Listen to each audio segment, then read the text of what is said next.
Hello there, and welcome to another episode of Winning the Division, number 16 on the year. Hard to believe. Co-host, my name is Ryan Smith, along with my co-host Benjamin Troupe, former NFL tight end for the Titans, Bucks, and the Raiders, and also University of Florida tight end as well.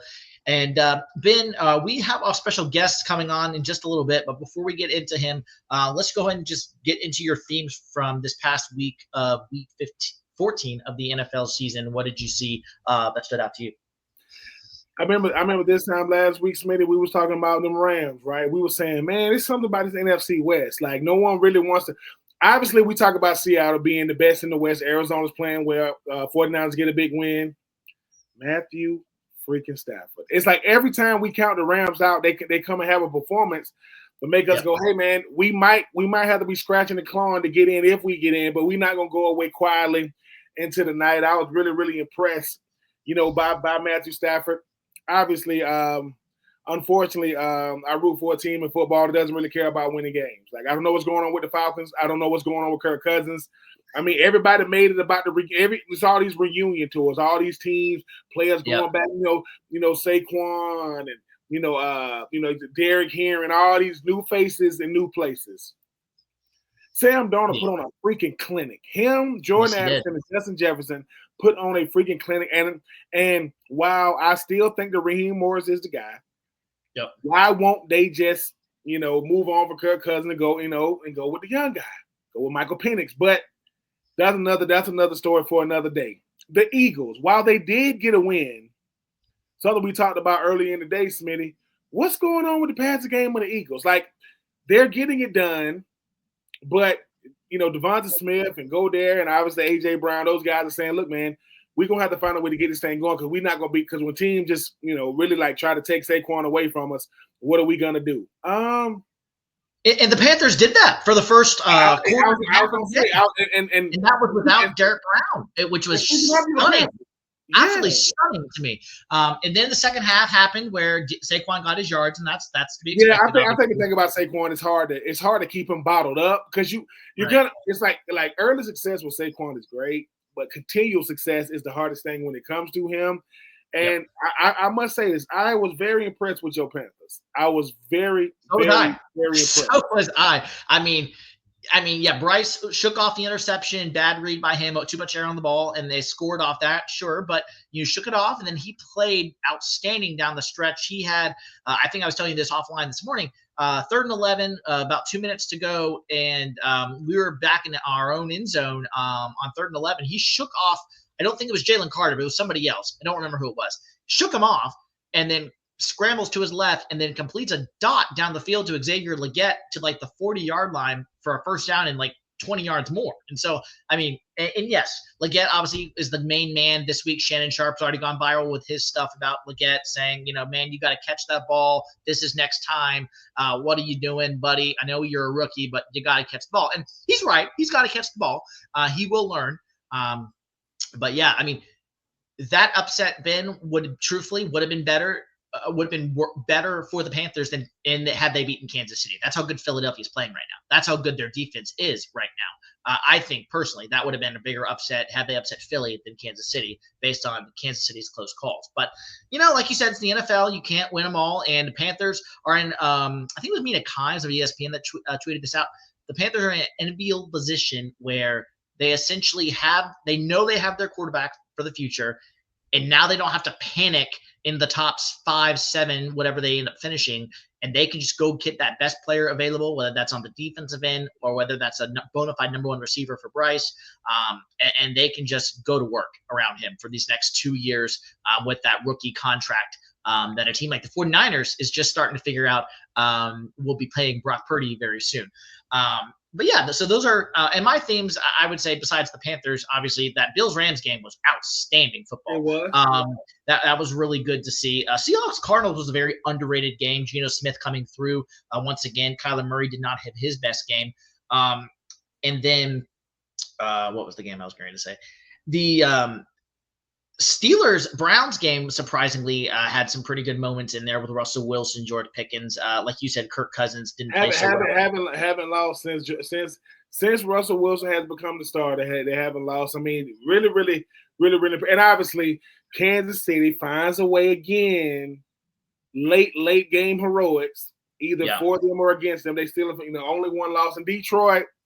I know they played earlier. I mean, I've been very, very impressed with Kansas City, Detroit, Philly, Philadelphia. The top teams in each division, like not letting distractions get to them. Because I think sometimes, Smitty, we get caught up in how it looks, not that it happened. And I say that because sometimes, man, I don't care how we won. I'm just happy that it happened because when we don't appreciate a Kansas City as much as we should because obviously they've been winning for so long. Since, obviously, Patrick Mahomes boy has been under center, but that's still not easy to do. And I mean, something that I don't think is talked about enough. Why are we questioning Mike Tomlin's, decision making? He knows what he's doing. Never had a loser. He does. I mean, he put up with, looking better by the day. Deontay Johnson, former Panther, former Raven, or almost former Raven, I think is going to be happening soon.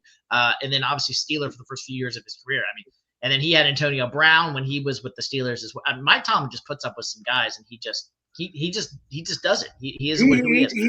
I mean, never seen anything like the Pittsburgh Steelers organization. When you talk about only having 3 coaches for the entirety of their franchise, 3.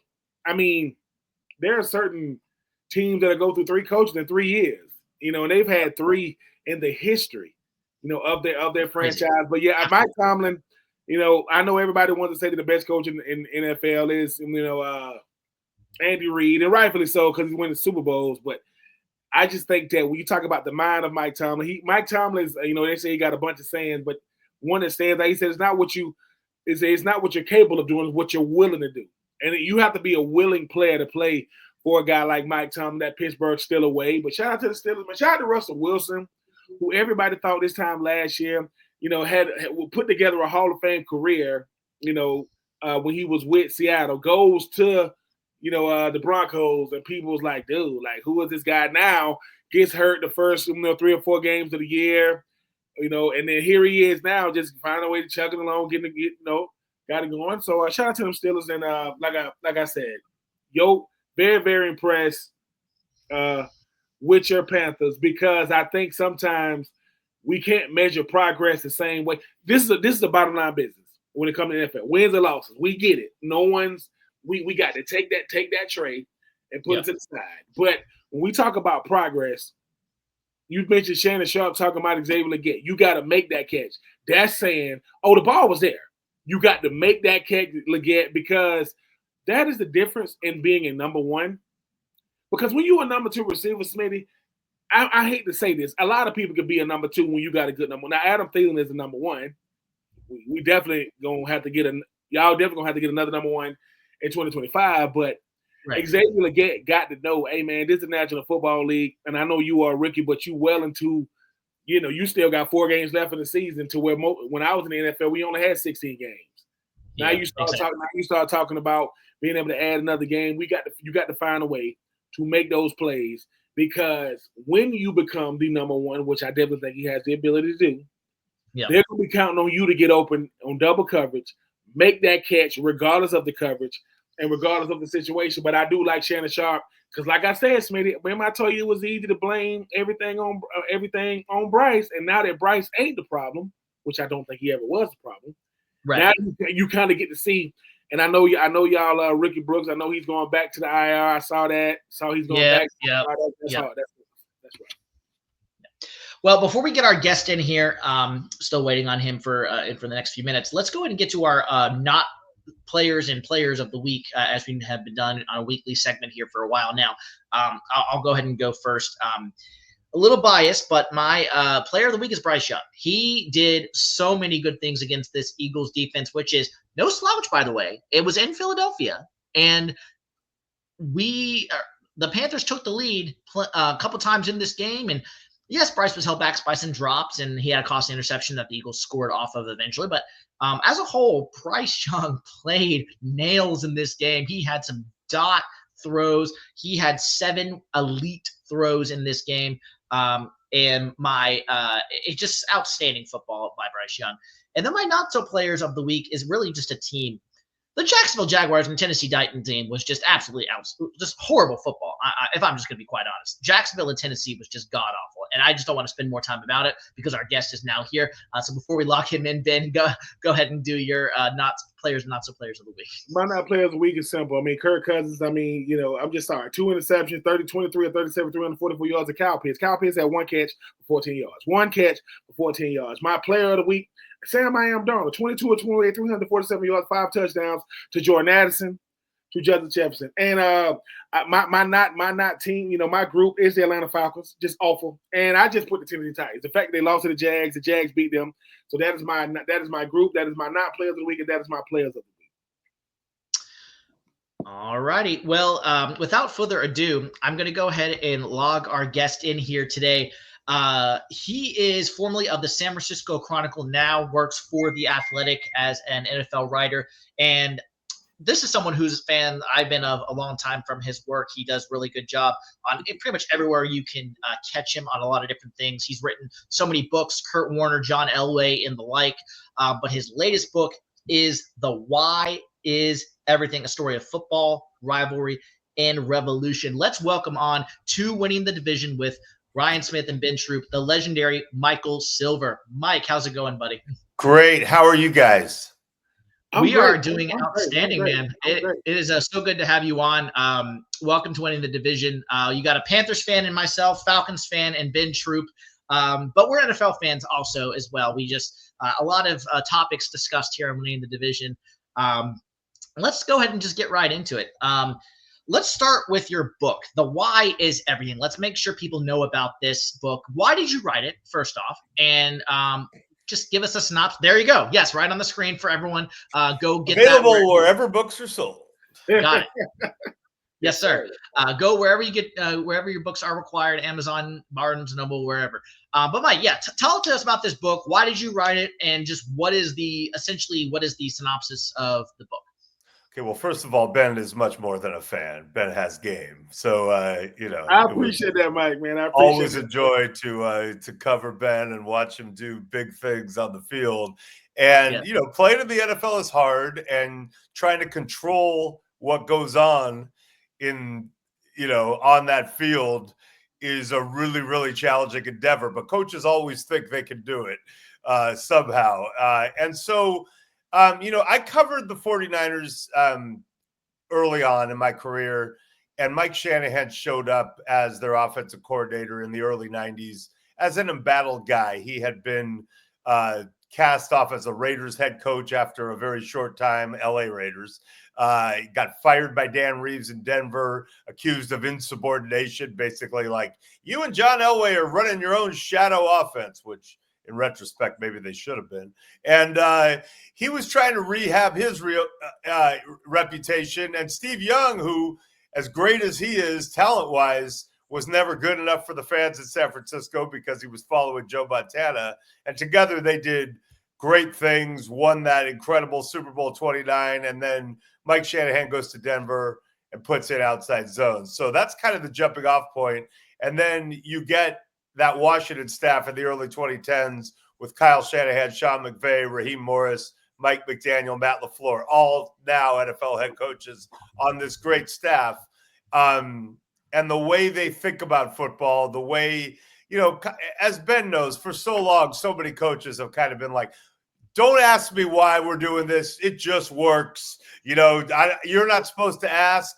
It doesn't matter. Just do what we tell you to do. These guys are much different. They want to understand the purpose behind everything. It's kind of an ecosystem, and they want to be able to explain it to the players. They look for creative, outside-the-box solutions. They are willing to bend the scheme and innovate to fit the personnel at times. And they've obviously had great success since then. And I know, as someone who cares about the Falcons, all too well with that 2016 run with Kyle Shanahan, Matt LaFleur and others on that staff. They came so close to winning it all. Yeah. Mike, I mean, hold on. You just said something, though. When you talk about the National Football League, yes, I mean, I was blessed enough to play, with Jeff Fisher. But I played with John. I had a cup of coffee with the Tampa Bay Bucks with John Gruden, and I got to go to L.A. when Lane Kiffin – I'm sorry, I got to go to Oakland when Lane Kiffin was the head coach, then Tom Cable. But you said something that I hope that the listeners don't – you talk about how these coaches, you talk about LaFleur and McDaniel, McVay, and all these guys, they willing to tell you why they're doing what – coaches do not – that is almost like a cardinal sin of a coach. No. We tell you what to do, not why you're doing it. Do you think those guys are trying to shift like how coaching is done? Because you do got a different type of player now that's coming, with NILs and college. Some of these players making more than the coaches in the NFL now, depending on who they are. Do you think they're good enough to shift the dynamic of coaching as we've grown up to know it to be? As far as like some of these, I don't want to put Mike Tomlin as one of those guys. I think he could do both, but can they affect the Bill Belichick, of the world, that type of coaching is saying, hey, you got to tell them why they're doing this and not just give them the game plan? Well, first of all, Bill Belichick's about to find out how much things have changed, it looks like, because, when his backup running back, if he takes that North Carolina job, pops off and goes for 125, and Bill's like, hey, don't get too full of yourself. And the guy comes in and goes, I need $60,000 or I'm not playing next week. Bill's going to be like, what? So yeah, things have changed a little bit. And I'm happy the players are getting a piece of that massive money pie in the NCAA. And, they're doing all the work and putting their bodies on the line.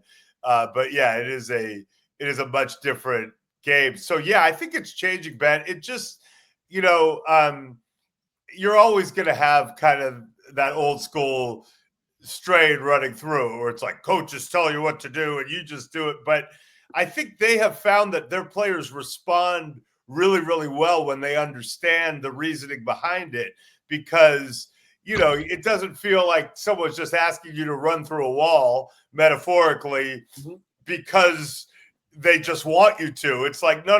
If you actually do it this way every single time, here's how we're going to set them up.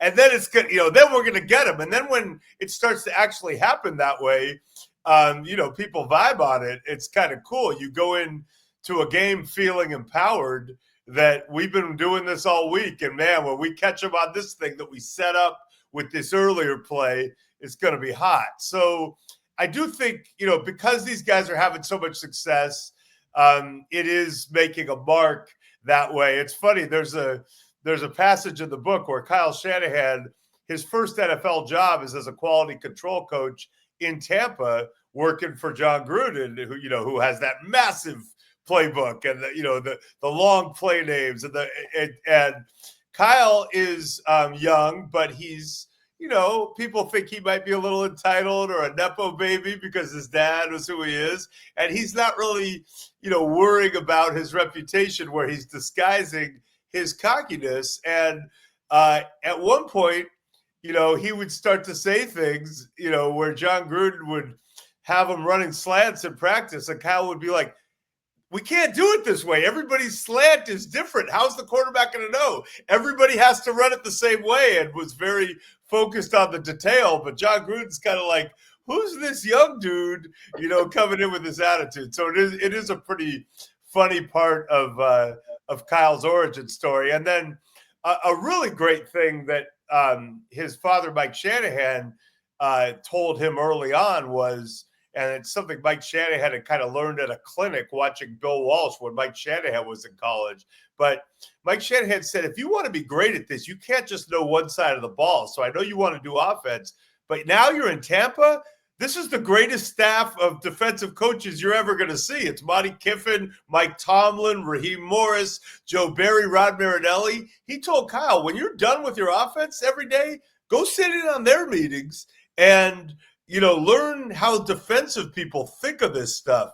And that really helped Kyle Shanahan, philosophically form, his own system. And let alone the friendships he formed with these guys. He and Mike Tomlin are still very close. He and Raheem Morris are so close that they once got arrested together at the Combine in Indianapolis in what was essentially a racial profiling incident that Raheem understood what was happening to him, because let's face it, he's black. It happens. Mm-hmm. But Kyle, who grew up a little bit sheltered, reacted to it as though he didn't know racial profiling existed and got so aggravated that he got thrown in the paddy wagon with Raheem Morris. Now that's friendship.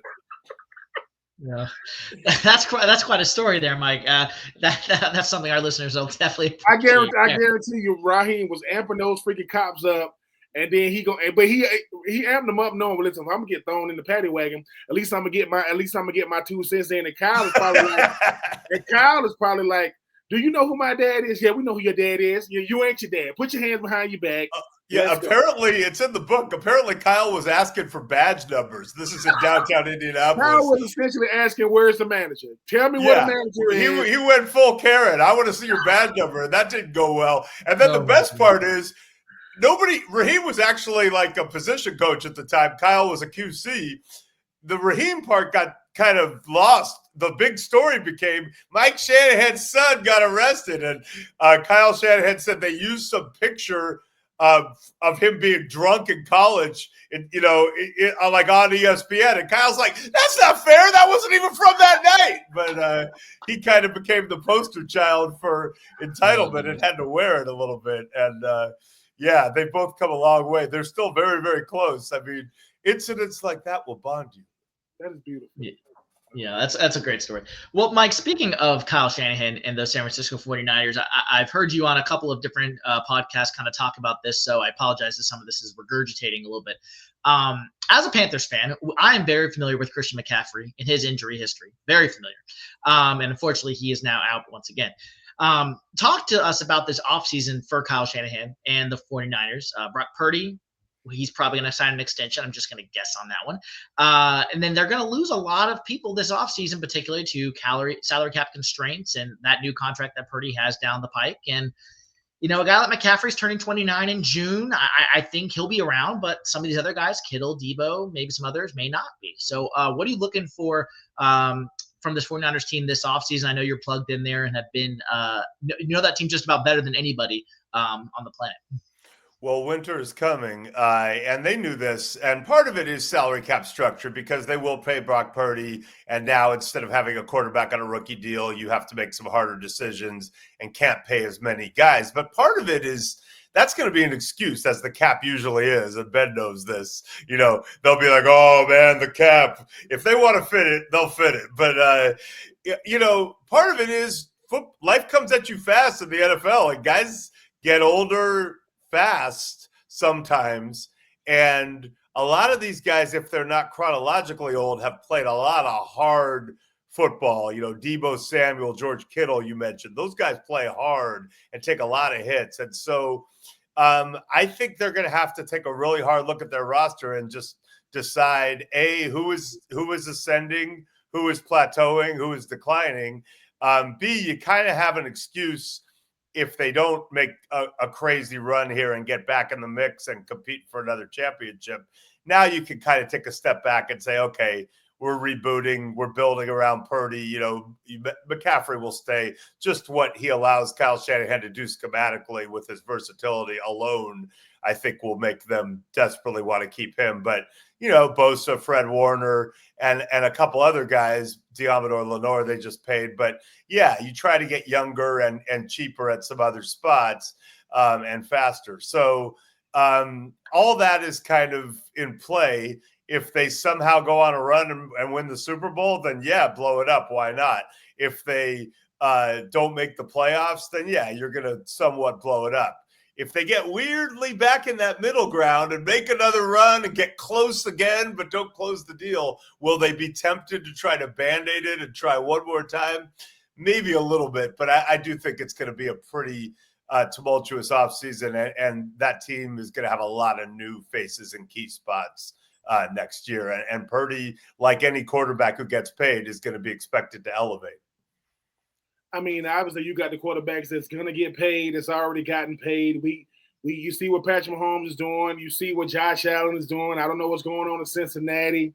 Why don't we as columnists, analysts, journalists, onlookers, why aren't we talking about the resurgence of Jared Goff and what he's doing in Detroit the same way we would if Aaron Rodgers was doing what they thought he was going to do with the Jets? It's such a great question. And I did go out to Detroit a couple of weeks ago, went to Jared's house, got some great insight from him and wrote about it at The Athletic, my new employer. And I encourage everyone to check it out. It's long and detailed, but it's a great story because, he not only was, essentially discarded by Sean McVay and the Rams. They traded for Stafford. They traded him and a bunch else just to get out of his contract to get Stafford. And then, of course, Stafford goes to LA and wins the Super Bowl. And so many fans, media members, and other people in NFL circles just regarded it as Jared Goff's not good enough. He's never going to be. And part of that is just because Sean McVay, who is a major subject of this book, and this dissolution of his relationship with Goff is detailed very, very painstakingly in here. But because of the regard for Sean McVay, everyone was like, oh, well, Jared Goff must suck. And a few people, including Jared Goff, just kept the faith. Like, no, I don't think that's the end of my story. And Brad Holmes, the general manager of the Detroit Lions, and Dan Campbell. I make fun of Dan Campbell for being stubborn, but that stubbornness paid off in this case because they were 3-13-1 that first year when the Rams won the Super Bowl.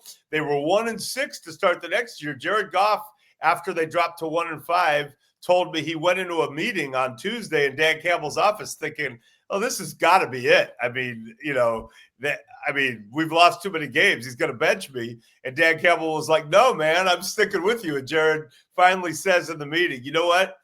I'm just going to stop trying to do as much as I'm doing. I'm just going to do my job. And Dan looks at him and said, that's all I've been wanting to hear from you this entire time. Keep it simple. Just do these simple things. And, wow, are they 33-9 since then? I mean, it's crazy. And Ben, you're so right. Jared Goff, he's never going to wow you the way a Josh Allen or a Mahomes or a Lamar Jackson does, because they're three of the most freakishly, great players I've ever seen. And in addition to being incredible passers and quarterbacks and students of the game and all that. But Jared Goff does it differently from the pocket, but he's a very, very legitimate MVP candidate, in my opinion, and deservedly so. Yeah. I want to flip to something that is a little different. And I think, Ben, you had a question for Mike specifically regarding this, and maybe you can kind of detail it in conjunction with my question. Obviously, someone like a Bryce Young, who is getting more recognition now after his benching, which not just a fan, I think that was the best thing to happen to Bryce Young. And I was very excited when the Panthers selected him out of Alabama coming into the draft. I knew that they were going to select Bryce. I not for certain, but I was pretty confident in it. And I liked C.J. Stroud, don't get me wrong, coming out as well. But I was a big Bryce fan. And we are now starting to see what a benching and just coming back with better confidence, more anticipation, and just having a feel for the game. It's slowing down is really what's doing for Bryce Young. And then you're starting to see a little bit with Anthony Richardson as well. Do we give up on quarterbacks too early now, Mike? It seems like that's what it is nowadays because, with these owners, it's billion-dollar business now. There's a lot of different things that come into play, obviously, with a franchise. But Bryce Young is an example of someone you can't just give up on him after 18 games and not – I mean, you look what he had last year. I saw it firsthand. It was not good. Coach was fired after 11 games, and then Dave Canales comes in, quarterback whisperer, worked with Geno Smith, Russell Wilson, Baker Mayfield, and he's starting to finally put his stamp on Bryce Young. Okay, well, first of all, yeah, quarterbacks do get rushed in now, and, we've seen it work the other way. Steve McNair, Aaron Rodgers, like Phillip Rivers, like when people have been allowed to take their time, it can go great. But, yeah, those days have kind of been over, starting with the Matt Ryan, Joe Flacco year. And, and partly back to the book, coaches are now willing to, instead of saying he's going to come in and learn my system, they're like, yeah, these things kind of worked in college. Let's simplify it for him early and do what he does well. So Bryce Young got caught in a blender, and I'm happy for the kid that it's going better. But, let's break it down. First of all, visually, he doesn't look like, CJ Stroud or, let alone Josh Allen, right? Like he looks little. So there's always that weird, thing. People are kind of looking for him to maybe look overmatched. Secondly, he seems to have at least been somewhat championed by an owner who has been such a disaster publicly, throwing drinks on people, rolling into bars and knocking a hat off a guy's head because of a billboard. I mean, you talk about, acting like a petulant child. I don't think, other than Dan Snyder, who blessedly is out, we haven't really seen an NFL owner, be so polarizing in such stupid ways as we've seen David Tepper. And now with his fingerprints on Bryce Young, that sullies Bryce Young. And then, of course, the third thing that happened, as you alluded to, is CJ Stroud started looking like Dan Marino last year. And, I've seen a lot of quarterbacks flash as rookies a little bit. I've seen a lot of quarterbacks year two. It's like, damn, he's good. But to see a guy year one who looks that good that fast, Marino obviously was one of them, but it's rare. And I know CJ's come down a little bit this year, and it's a long story, but that killed Bryce Young. It'd be one thing if Bryce Young was like out there struggling and, CJ Stroud was playing really well, but like it just, the disparity was so brutal that, all of that conspired to, put him in a blender. And so, yeah, he did get benched, as did Anthony Richardson. They probably deserved to at the time. It seems to have helped in both cases. But this is the NFL in 2024. You don't get unlimited chances. There's no fairness. I mean, and look, I crushed Tim Tebow, but Tim Tebow didn't get a chance in the NFL. He played one season. He won a playoff game against Mike Tomlin, and he never started again. It's not always fair. And so I would urge Bryce to keep improving. Mike, man, even sticking with this coaching theme, you mentioned Sean McVay. I heard he got a memory like a freaking, Apple computer. He can remember every single situation. I remember when everybody wanted to be on the Sean McVay. If you knew Sean McVay, you got a job at a certain point when he was a guru. You mentioned Raheem Morris. Obviously, Andy Reid is, he's the one right now because he's got the rings. Why won't anybody and everybody sit down and say, Mike Tomlin, how have you never had a losing season in the National Football League? It is such an incredible thing. It's 18 years. And by the way, he has never won Coach of the Year. I don't really care. That's not the be-all, end-all. But I think this year he's got a pretty strong case. And there's some great candidates, but like everyone wanted to keep playing Justin Fields, including in his building. And he was like, nah, I alone say Russell Wilson's going back in. And he was right. I mean, he handles difficult, polarizing personalities better than anyone of this era, certainly. And the reason we know that is because when they leave him, it's like, how could anyone have ever coached that guy? It's insane. Mike Tomlin does. He's so smart tactically, but was smart enough to come into Pittsburgh and keep that 3-4 instead of blowing it up and saying, I'm running Tampa 2, which is my roots. I'm keeping Dick LeBeau. He has been open offensively to different approaches. He's an incredible motivator. And I think what's shocking to me, and I don't know if you guys feel this too, but there's this weird thing, even in Pittsburgh, where I feel like a lot of people over time will be like, they should get rid of Mike Tomlin. And I'm like, are you insane? Like, first of all, do you know how fast he would have another job? Like literally someone would tweet, the Steelers are parting ways with Mike Tomlin, and he'd have to have like 5 phones because there'd be 5 people go, come work for me. And to go 18 years in the NFL the way it's set up now and not have a losing season, it's it's insane. And so, I don't know what more I could add to what you said, but Mike Tomlin is a G, and I marvel at what he does every year. I know, Mike, we only have you for a shorter period of time. So last couple from me. What is something, and I like to ask this for all of our guests, I just find the answers are all different and intriguing. What is something that we are not reacting to enough that's happening in this current era of the NFL season number 2024? And then what is something that we're kind of overreacting to, like, let's pump the brakes a little bit. This is getting a little too much attention. Wow. Great God. I got to think now. Okay. What are we not reacting to enough? That's the first one, or what's the? Yeah, or underreacting, we're not talking about enough yet. Yeah. Let's see. I think we're underreacting to the exposure of the fallacy that running backs are disposable and interchangeable.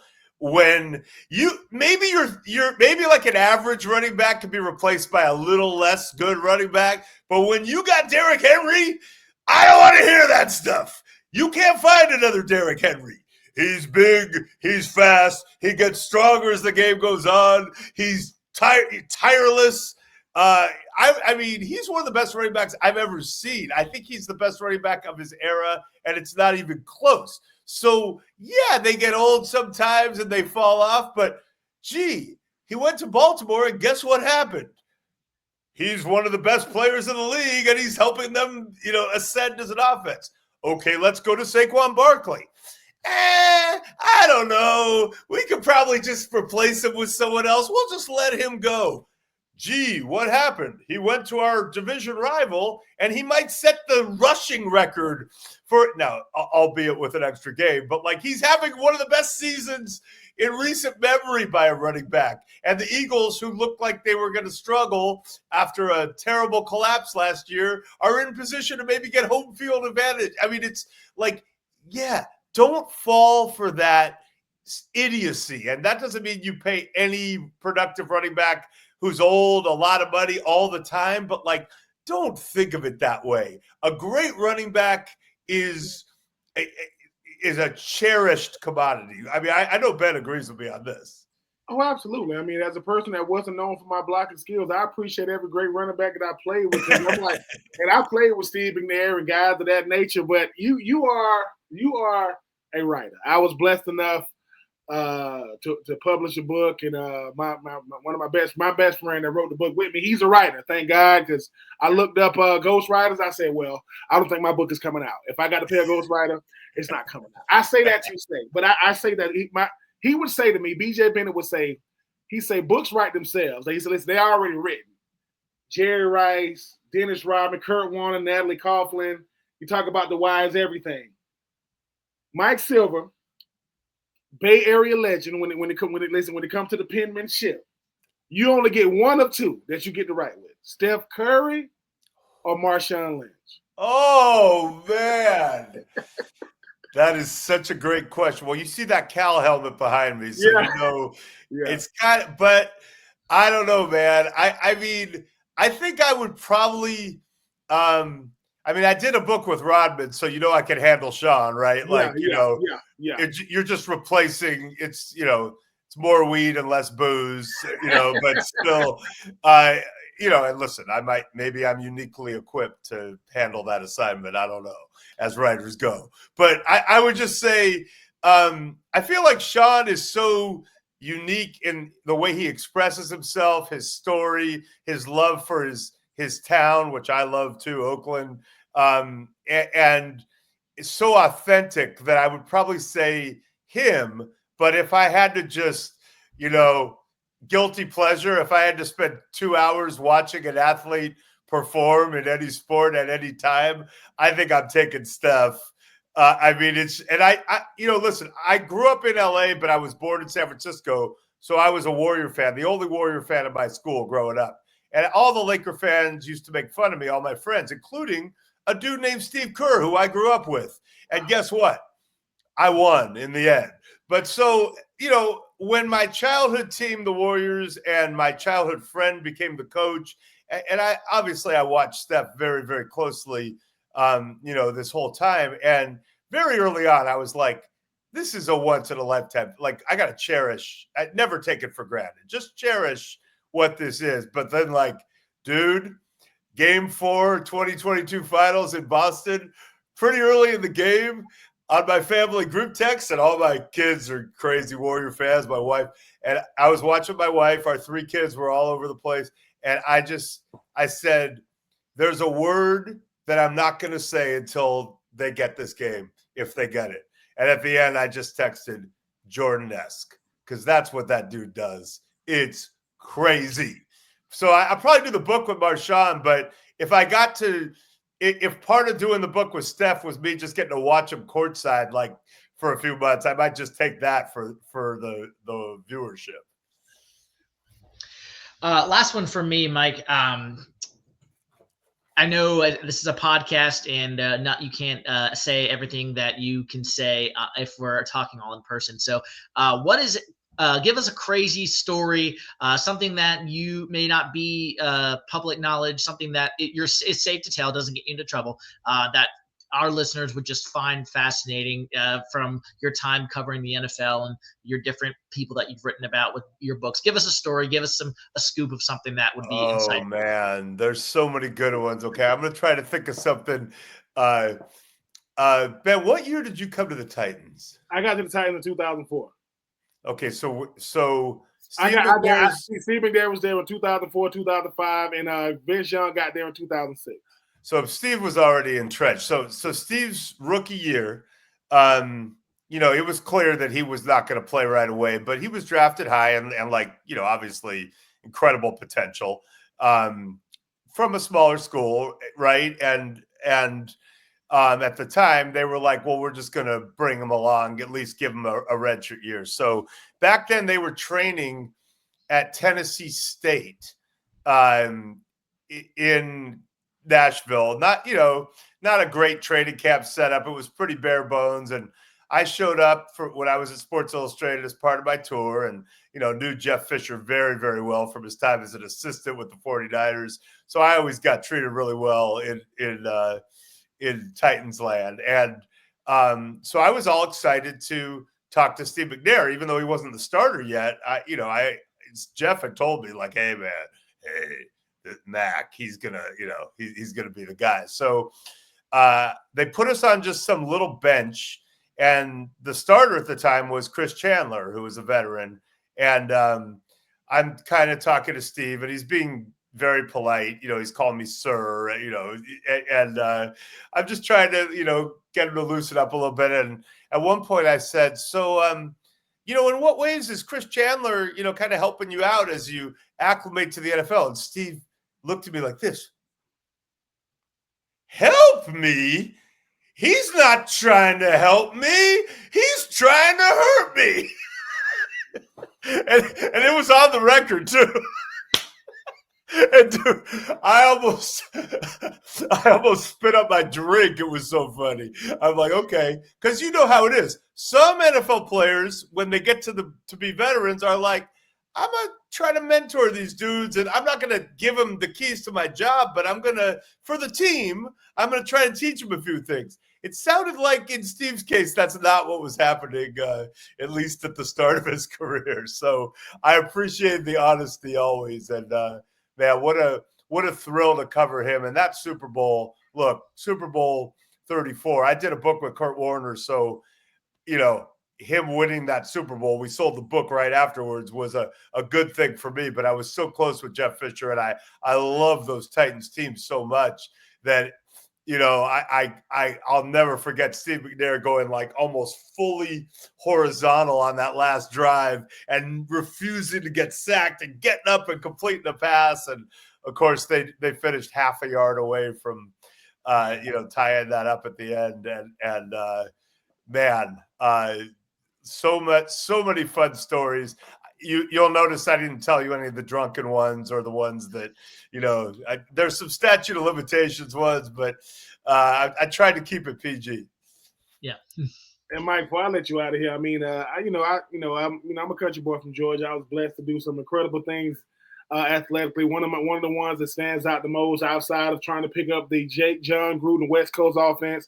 If you can pick up that offense, you can speak Arabic. If you could, that stuff was crazy, but I used to do it. One of the thrills of my life was getting cut by the Tampa Bay Bucks. I went and tried out for the Falcons. I left the Falcons. I leave, and the person that worked me out that was out there was Rand Carthon, former teammate, now GM. Nice. I go to the Oakland Raiders. I go try out for the team. Lane Kiffin is head coach. I'm doing all these routes. I look up and on the top floor, all these curtains come back. There he is. That's Al Davis. He got on this all white Raiders out. He points at me. And he gives me the thumb. I never spoke to him in person, but he pointed at me. And he gave me the thumbs up. I say that to ask you this, Mike. You're a writer, and people go, man, I came in this thing to write. I go from writing to I'm doing feature stories. I'm talking to these players. I'm writing books. Did you ever think that being a writer would do all this for you? Absolutely not. And you know who else didn't think it? Al Davis, because he banned me from the facility, from the locker room. I got banned about 4 times by Mr. Davis, including once at Arrowhead Stadium. Okay, for you, Ryan, I'm going to tell you this story. And Ben, this is now I'm going to tell the real stuff. Okay, so here we go. Al Davis banned me from the Raider facility during the week. He didn't like some of the questions I'd been asking. He didn't like some of the things I'd written. And I was pretty young. And so for Sports Illustrated, not being able to go to one team's facility during the week was bad. We really reported hard before games. So I went to Kansas City. Now, what I should have done was prepared for many different Chiefs angles. But instead, I went on like a 3-day bender with Derek Thomas, one of my all-time, favorites, the late great. And I don't know if people understand, but before texting and cell phones and stuff, like the social fabric of the NFL kind of ran through DT. Like this guy was always out. Everyone loved him. And he just had a way of connecting people. And so I had an incredible, run. We went to these kind of shady places in North Kansas City, and there was a fight going on, and Derek kind of broke it up with the, hey, can't we all get along, Rodney King homage. And it was, so I'm writing all this down every once in a while. I got a great story, and I'm having a lot of fun. On the Saturday night, so Marty Schottenheimer was like the only coach who didn't make players stay at the hotel on Saturday night of home games. So they had a home game against the Raiders. Saturday night was the night of the Mike Tyson-Bruce Seldon fight. Unfortunately, the night Tupac got shot also. But that was in Vegas. I watched the fight at Derek's house the night before one of his games with one of my friends, a couple of his friends, and one of his friends was Kid from Kid and Play of House Party fame, who's still a good friend of mine and who was like a riot, just like saying he was doing like a comedy routine. And, and Derek didn't go real hard that night, but he was, having fun. And so I show up on Sunday for the game and I'm like hung over bad. And I don't have anything. I don't have anything on the Chiefs except for Derek Thomas. I got nothing on the Raiders. And in fact, they would ban me from the locker room that day. Raiders are up 5 late, and they're going in for the clinching touchdown. And I'm like, oh, no, this is going to be one of my worst professional moments. I got nothing. It's going to be terrible. And Billy Joe Hobart was in, and he goes back. For some reason, they ran a play action, and all of a sudden, I just see this flash off the blind side. Derek Thomas! Bam! The ball bounces on the turf. James Hasty scoops it. He goes 78 yards. I'm like running in the press box alongside him. I'm like, James Hasty, pretty much. And I get to write a Derek Thomas story, which is all I really had.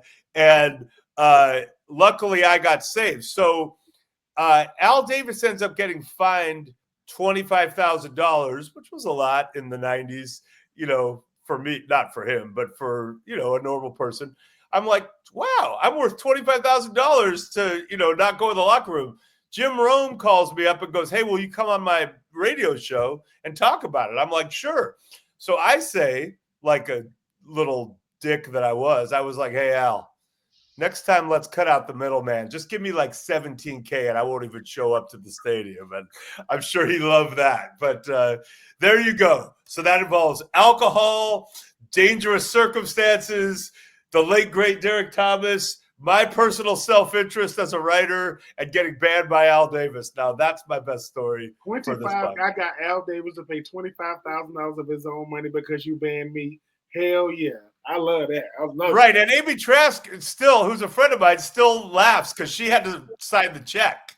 She's like, I had to write that check. I'm like, that's right. I wish you had said it. They had to let you back in the locker room. They had to let you back in the locker room. Wow. Eventually I got back in, and I actually did interview Al once for a long time because I was doing an Amy Trask story in Sports Illustrated. And he called. I was very surprised, but he called, and the first thing I said was, hi, Mr. Davis. Thank you for talking to me. And he goes, I'm not talking to you. I'm just doing something for Amy. He's you. Love it. I'm waiting on the Mike Silver memoirs to come out. This will be later on in life to be able to say, listen, fellas, if your name is in this book, do not call my phone. Y'all told me I can say what I need to say. Because I appreciate, because being a former player, people say, why don't you talk about locker room? Because I don't want my dirt to come. Like if I put his out, mine comes out. So that's that. That's that. And man, we're gonna keep it in between, the lines. But hey man, somebody got to be able to tell these stories. And the Raheem Morris getting locked up is only shocking to people that don't know Raheem. And you can read all about it in the Why Is Everything, available everywhere. Yes, sir. I love Raheem. He has an incredible ability to communicate. Sometimes, stuff that would sound divisive or threatening, but he does it in such an incredible way that it's like no one can be mad at him. It's real, it's funny, it's pure, it's raw. And so you said it really well. If you know Raheem, that does not sound. I saw when you was on. I want to say it right. I saw when you was on. Keyshawn's was in. Oh yeah. All Facts No Breaks, and when you was talking about I was on that team when John Gruden got let go. Raheem Morris went from the DB coach to the defensive coordinator to the head coach, and to see him and with my Falcons right now. Obviously, I'm rooting for you, Raheem. I love you, but we're gonna have to do something with Kurt. We're just gonna have to do something. I don't know. Yeah. Well, Mike, we'll stay out of that one. Well, Mike, we'll give you some homework. Go recruit Amy Trask for us to come on this podcast. We'd love to have her. If she's a good friend of yours. That's someone who we'd love to have on for sure. But Mike's been great today. And listeners, go check out his book, The Why Is Everything. Mike, before we let you go, where else can you tell us where we can find you, social media, elsewhere, and anything you want listeners to be plugged into for you? Okay, well, if you haven't been blocked by me, it's at Mike Silver on X and Blue Sky. I think it's at Real Mike Silver on Instagram. I'm not hard to find. I'm in The Athletic, which is, New York Times owned. It's a great publication. If you get a chance to subscribe, we appreciate it. Make sure when you subscribe, you're like, I'm only doing this because of Mike Silver. No, I'm kidding. Listen, I'm just, I'm going to try to do what I've always done. And most of my life, I've covered it nationally, been lucky, Sports Illustrated, Yahoo Sports, NFL Network. So I'm going to try to go jump on the best stories, keep it real, but not too real, because as Ben and I both know, snitches get stitches. Yes, sir. A lot of Twitter thumbs out there. Well, a lot of X thumbs out there these days. People know you. You don't know them. So the guy that's watching you when you eat, drinking your Starbucks, he knows who you are. He kind of point at you like, okay, just stay over there, sir. Keep the weirdos on that side. A lot of keyboard courage that I don't think we'd see in public, and I hope we don't see in public, because unlike Ben, I might not be the most. I'm 6'2", but I'm not. I don't think I scare a lot of people like when they see my and they see that when they think about fighting me, I think they go, that guy probably fights like a writer. And now I'll fight you with my pen, though. I'm tough. There it is. I was about to say, you'll get them. You'll make somebody. Don't be famous for the wrong reasons, people. Keep your hands. If you ain't fought Stephen A. and I'm not a proponent of fighting, leave Mike alone. If you listen, he's just telling the truth. It's just football. It's just football. Now, there's some other things going on in our society that probably deserve fists to be thrown, but I'll stay away from that right now. Just a little salty. It's been a rough few weeks for me and some others. Yeah. Mike, quick one for you. Are you going to be up at the Combine next year or Super Bowl? I will absolutely be at the Combine. I will be everywhere all the time. It's an endurance test. I did do a book with Dennis Rodman, as you know. So I don't have the youth I once had, but I do have the will. There it is. Yeah. Well, we'll hope to see you at the Combine. We're going to try to make an appearance there, winning the division this year. We'll see what happens down the road. So. Well, I know you guys always win the division, and I always go to the Super Bowl. So there you go. There it is. There it is. Sir. There it is. All right. Well, Ben, unless you had anything, did you have anything else? Mike, I just want to say, man, we appreciate you being in this space, being a former player, being in this space. I think sometimes people like yourself, who obviously I've read your stuff, I know what you do. I always say, man, I just want to talk to him to be able to just say, man, I spoke to Mike Silver, man. People go, hey, man, I want to know, can I've done the in the locker room asking questions. And somebody told me, they said, listen, once you get recognized as your second career, your first career could get put to bed. I said, okay. So I've done to talk to the players, talk to the coaches. But I said, I want to get affiliated through the journalists and the columnists. Why? Because those are the ones. Those are the ones because I don't write. Thank God. But I just want to say, man, we appreciate no, because I appreciate the penmanship. I mean, I think the greatest among us are the storytellers. Some do it without, some do it with the vocals, some do it with the penmanship, some do both. So I do appreciate you, sir, for taking the time to come on with us. Well, writing is hard, but taking a hit from an NFL safety is beyond hard. So I'm glad that even if I had the physical skills to approach what you did, I do not have the courage or the toughness. So listen, I always just try, when I go in locker rooms, I just try to be direct and keep it real and relate on a level that is not just like, tell me what you did on that play, like we're talking, right? But, I hope that locker rooms stay open and that journalists and players can continue to have actual relationships and conversations because it makes it better for everyone. It does. Y'all are definitely what I learned with the Titans, not so much with the Raiders and the Bucks. I mean, you want to get your stuff out there? Yeah. I've had journalists say, man, talk to me after the game when the camera's on, and I will talk to you I will talk to you when the camera's off. If you want to, and I learned how to, plus thank God I wasn't in a huge media market. I was in Nashville. I don't know if I would have survived in New York or Philly or LA, but hey, by the time I got with the Raiders, ain't nobody want to talk to me. They want to talk to Jamarcus Russell and Darren McFadden and Noah and Nnamdi Asomugha. So I've got to be in the shadows. That's the best way I like it. There you go. Well, thank you guys for having me on so much, and I'll see you in Indy. Yes, sir. Sounds great, Mike. Thank you. Thanks so much, you guys. Sorry I was late. I got stuck on a call with an editor. But man, you Mike Silver, man. Whatever. You're Mike Silver. All good. All good. We good. No worries at all. No worries. Thank you. Do you need me to download before we leave, or are we okay? No, we're good. I'll go ahead and I'll send you everything afterwards. All good. Sweet. I'm going to hit leave studio. Thank you so much. Sounds great. Well, everyone, that was the great Mike Silver of The Athletic, formerly of the San Francisco Chronicle. And he has been everywhere. Mike Silver. Ben, Smitty is him.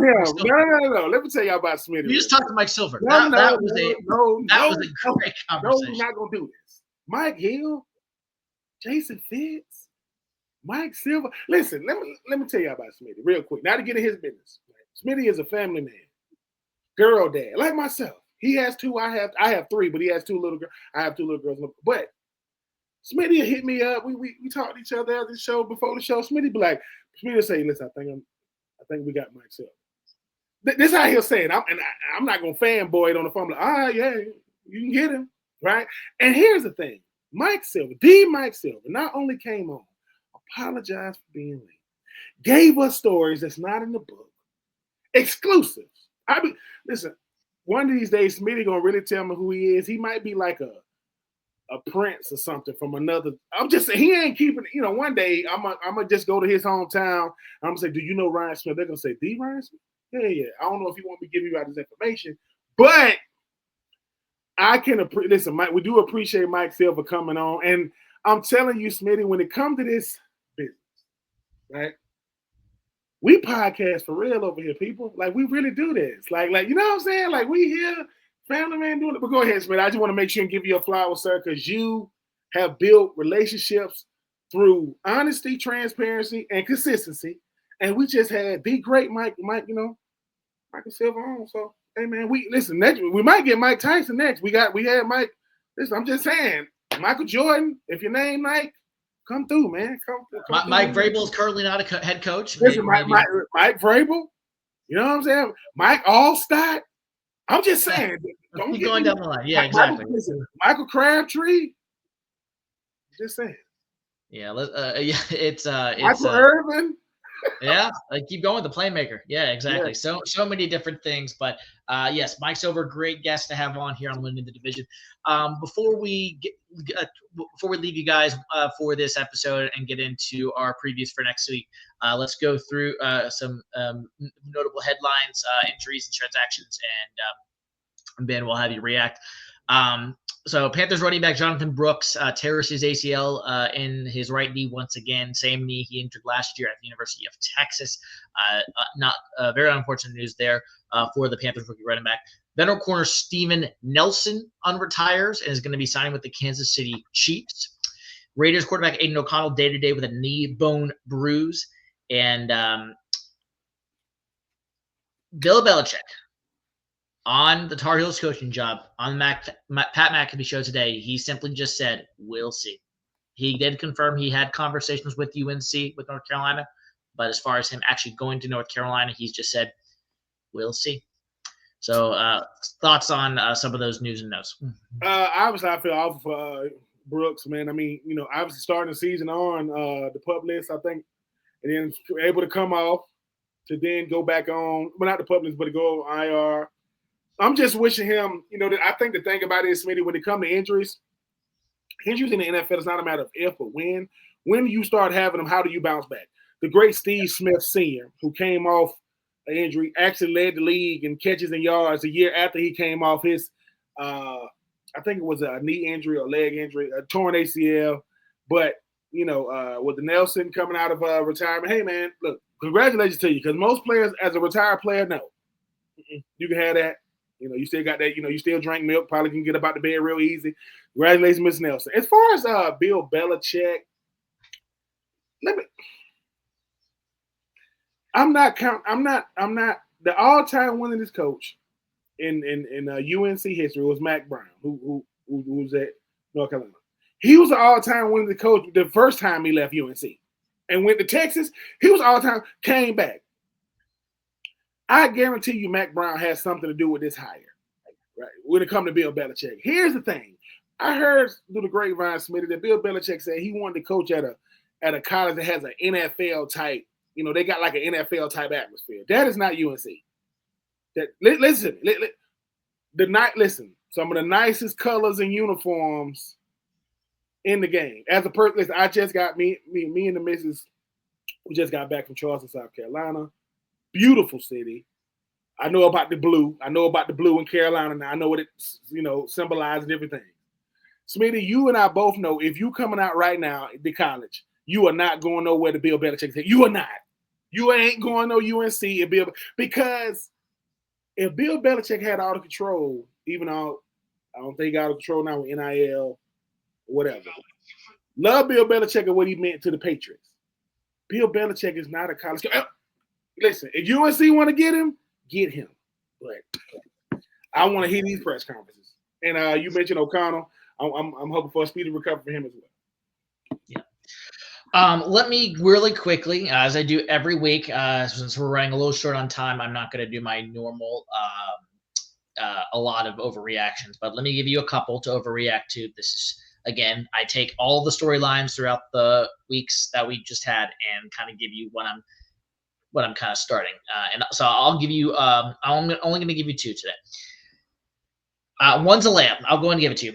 Falcons have to start Michael Penix Jr. this week, or risk losing their season. Yep. Should have started way before this week. I don't get like. Did you get him in the first round? You got him in the first round. He's the just in case, right? Well, just in case it goes bad, it's going real bad. Yes, that's not an overreaction. That's called you jumped. You drove by the pool of common sense and you jumped in it. Yep. Okay.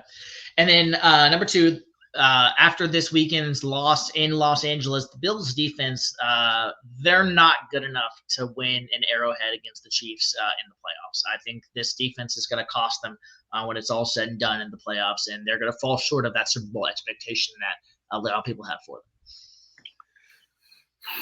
them.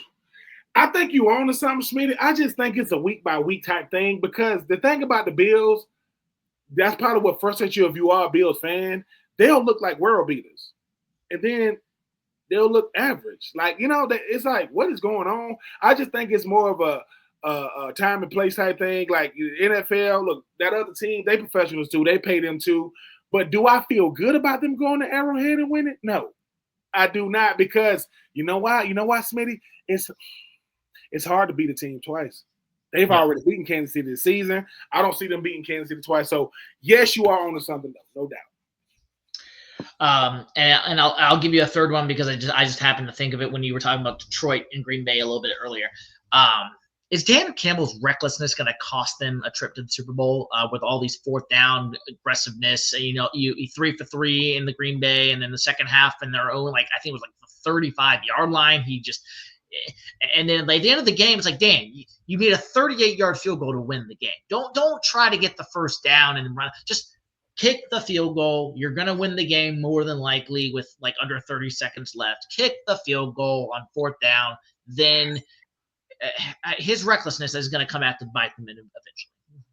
In 2023, I would have said yes. In 2024, I would say no, because I think Dan Campbell's looking at it like this, Smitty. This might be the year and only year ever, because the Lions have never been no Super Bowl. Lions have never won no Super Bowl. I think Smitty, there's times calls for desperate measures, and I think for him, okay, just say he kicks the field goal. Just say they end up losing that game. Just say they, you know how crazy NFL is. Then we say, oh, it should have. I think for him, he wants to leave, no doubt. Hey man, I don't want to put it on the back of a kicker. If our offense can't get a yard, so and that does a lot if you are a player. Because once again, I'm gonna keep saying this. Aiden Hutchinson hasn't been seen or heard from since I don't know what week, and they haven't lost. So I think the heart and soul of the Detroit Lions runs through Dave Campbell, Dan Campbell. So I don't think it's because remember, Smitty, what you would do in the regular season, you very hesitant to do in the playoffs. Now you ain't calling plays the same way. So if this is the playoffs, I think he takes the points. But regular season, hey man, and they got a pretty big cushion in that division right now. So that's probably why he did it, because of the cushion. All right, well, let's go ahead and get into it. We'll wrap up with our normal week 15 top 5 games to watch, and we'll let you guys go for this week. So I'll go ahead and get into my top 5 games to watch. Number 5, Rams 49ers, Thursday night football coming up tomorrow, or not tomorrow, Lord, and Thursday night, rather. Great game between the Rams and 49ers division game. Both these teams need this game to try to get back into the division. 49ers may or may not be without Isaiah Guerrero. That'd be already their third string running back. They'd be on their fourth running back, Patrick Taylor Jr. We'll see. But that is a home game for the 49ers. Good one there out in the NFC West. My number 4 on this list, a little bit of underrated game, if you ask me. I'm going to go with Steelers-Eagles. And I could have maybe put this higher. Jalen Hurts versus Russell Wilson in Philly. Battle for the Keystone State of Pennsylvania. 4:25 game on Fox. Eagles need to bounce back from that close win against my Panthers. And the Steelers, can they keep playing good football? like they did against the Browns this previous week. My number 3, Bucks Chargers. Another team that really needs this game is the Bucks. Long trip out to LA. Chargers coming off that tough doink Sunday night loss last night to the Kansas City Chiefs, where they just keep on winning those Chiefs. And so the Bucks Chargers is my number 3. Number 2, Packers Seahawks on Sunday Night Football in Seattle. We all remember the replacement refs about 12 years ago with that Packers Seattle. He still ain't coming. That the Seahawks did not come down with that. That's all. Yeah, Packers Seahawks. Aaron Rodgers was cost a trip to the Super Bowl once a time in CenturyLink as well when he was with the Packers. But good game between Jordan Love and Geno Smith. And then my number 1, how can it not be, Bills Lions. 4:25 on CBS. This might be a Super Bowl preview. I think it very well could be a Super Bowl preview. Jared Goff versus Josh Allen. Bills don't want to lose 2 in a row. Lions are due for a loss, but they just keep winning and keep doing their thing. No matter how aggressive Dan Campbell is. So those are my top 5 games for week number 15. And then my toilet bowl, just because I always want to. I pride myself on having toilet bowls. It's Jets Jags. It's pretty easy. Jets Jags. Pretty easy there. Mac Jones versus the old 41-year-old Aaron Rodgers.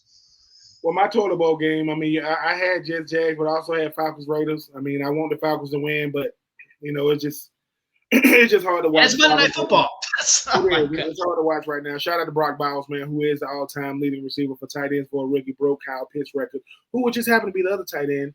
On Monday night. I'm going to go 5-1. My number 5 is Dolphins-Texans. I think the thing about this Dolphins team, they want to keep winning. I don't know how much is going to help them as far as like making it to the playoffs, but they are trying to show some fight. And I want to see what type of Texas team is going to show up. So Dolphins-Texans is my number 5. My number 4, Packers-Seahawks. Geno Smith is really playing really, really good football. And the Seahawks right now are leading that division. I know that Arizona is faltering right now, and the Rams won, and the 49ers won. We'll see. It's going to be a battle to the finish. My number 3, Rams 49ers. Every time you count Matthew Stafford out, he'll beat you. Every time. Him and Puka and Cooper Kupp and those guys, they'll find a way to get it done. My number 2, oh my God, Steelers, Eagles. Dude, you talk about Super Bowl previews. Is this potentially a Super Bowl preview, right? Najee Harris, right? George Pickens. Can that Eagles, because they're going to stop the run. They're going to say, hey, man, we're going to have to find a way to shut down Saquon. Can A.J. Brown go there? Can Devonta Smith and those guys get it going? Hasn't been. And my number 1 is your number 1, Bills Lions. Look, I know Bills coming off a loss. They ain't Lions' fault. They get the Lions at home. I mean, Bills get Lions at home. We'll see. But, yeah, Bills, Lions 1, Steelers, Eagles 2, Browns 49ers 3, Packers Seahawks 4, Dolphins Texans 5, and unfortunately, if you pay good money for your cable, you got to see the Jets and the Jags and the Falcons and the Raiders. Yeah, and I don't know why they keep doing these Monday night games, double. But I mean, they thought that one team would at least be halfway decent, and either one of them got. At least I thought the Falcons got the memo. At least the beginning of the season as well. Yeah. Well, as we always do, you were either in the division or you were winning the division. For Ben Troupe, I'm Ryan Smith. Rate, review, subscribe wherever you get your podcast. Continue to like, rate, subscribe wherever you can. And send us questions, send us comments where you want us to talk about. We're going to keep getting good guests for you like Mike Silver and others down the road. Keep tuning in. Keep listening. We love doing this for you guys. And we'll see you next time. This is Winning the Division.